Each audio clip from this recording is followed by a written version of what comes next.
Well, we're learning more details about the two tornadoes that touched down and came through Washington County on Tuesday. The first tornado started near Christie in Adair County and ended near Cincinnati in Washington County. The National Weather Service rated that one an EF-1. The second tornado was also rated an EF-1, but it went shorter of a distance, started near Barron in Adair County and ended near Lincoln. Both of those tornadoes caused damage to trees and buildings, but no injuries were reported. Well, the Rogers School District leaders say a growing number of students are facing housing instability this year. It's often something that goes unnoticed. 5 News reporter Taylor Howard joins us now to explain how the district is working to support their students in need. Taylor? Social workers I spoke with tonight at the Rogers School District's annual Homeless Awareness Drive say it's something hundreds of students are facing in Rogers every day. I think a lot of times people think Northwest Arkansas is paved in gold and don't realize that we do have a need, and we do have families that need resources, need homes, need stable living. That reality is showing up in classrooms across Rogers. As you can see behind me, I have 600 shirts lined up on clotheslines, and that's to represent our 600 students that we've identified so far this school year. And for many of those students, homelessness doesn't look like what you might expect. Social workers say as more people move to Northwest Arkansas, some families are struggling to keep up with housing costs. Our families are coming here and they're ending up having to live with another relative or live in a hotel.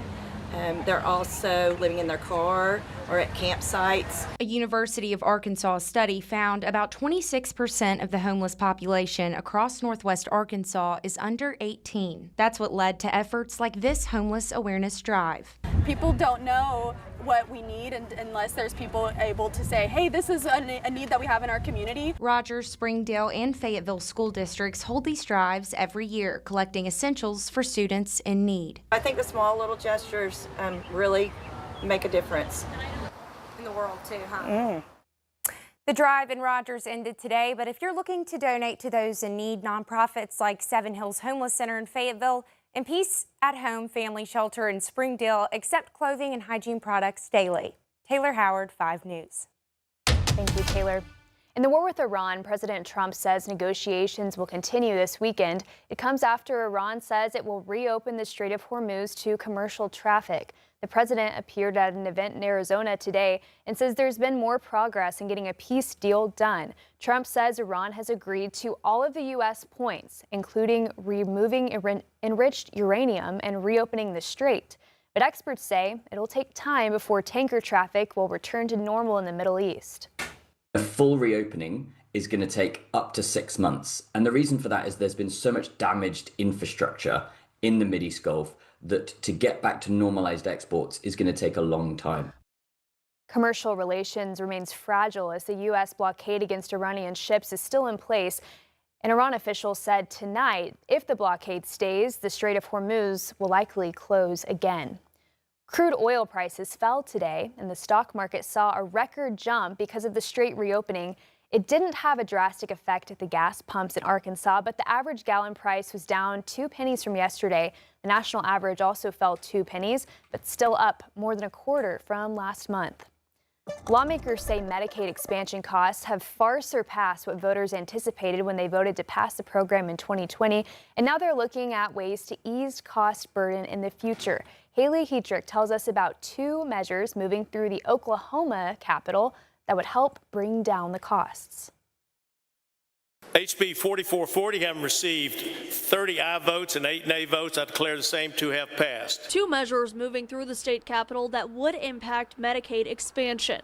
We just need that flexibility. Medicaid expansion was enshrined in the state constitution in 2020, a change that's cost Oklahoma nearly $3.5 billion since. It is absolutely my desire to make sure that we have the best health care in Oklahoma that we possibly can.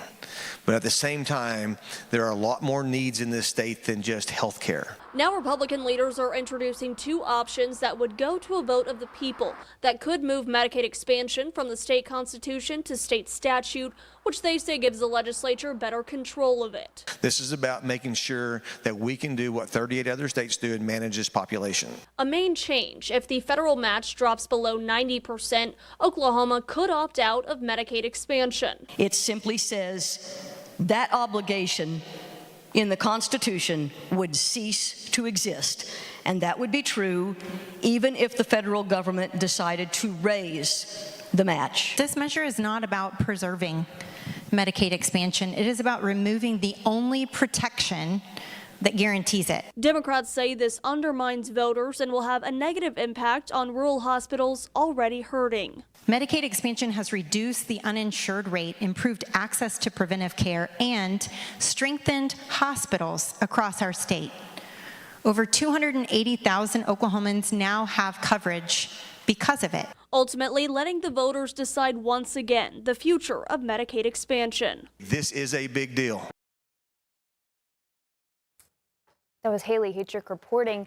The legislation does have to return back to the State House for a final vote. If it passes that hurdle, it'll move to the governor's desk. Meanwhile, the state Senate has passed a new permanent ban of cell phones in Oklahoma classrooms. Oklahoma has been restricting phone use in classrooms for the last year, but this new law would extend the policy, similar to Arkansas's Bell to Bell No Cell Act. Students can't be on their phones during class, and districts can use devices to physically lock phones away. The bill also needs to return to the House before Governor Kevin Stitt can sign it into law. Back in Arkansas, we're getting an update tonight on the construction work at the new Benton County Justice Center. A criminal court, 40 prosecuting attorneys and juvenile court services will move away from the downtown center to the upgraded facility off Melissa Drive. The new 8th Division Circuit Court will also reside in that new facility. The county says this new facility will help out downtown traffic and make parking for court a lot easier. This is going to allow more transparency and more flexibility for people coming to do business with the courts, and the parking is a lot greater. We added a 96-car parking space to this facility just to the east of this building that we're building to accommodate the people coming to the county to do business. County says this is on track to be complete by August with an expected grand ribbon cutting in September. Well, heads up if you're wanting to get some trails in at Centennial Park in Fayetteville tomorrow. Several trails will be closed again for the Ragnar Trail Arkansas running event. 8-person teams are running a relay race in the mountain biking park through the Kessler Mountain Forest. It's not a simple race. Each team runs more than 100 miles and camps out in the park overnight. Well, it's a Ragnar is kind of like one of those things that I've wanted to do for a long time. Out back in the Ozarks used to be a thing, well, I guess it's back now, where people would like drive around. But I liked the idea of this Ragnar because I didn't like driving around in the van and I liked camping. It is the 3rd year the event has been hosted at Centennial Park. Organizers say you can come and watch tomorrow's finale, but carpooling or riding your bike to the park is recommended. Are you crazy, Dave?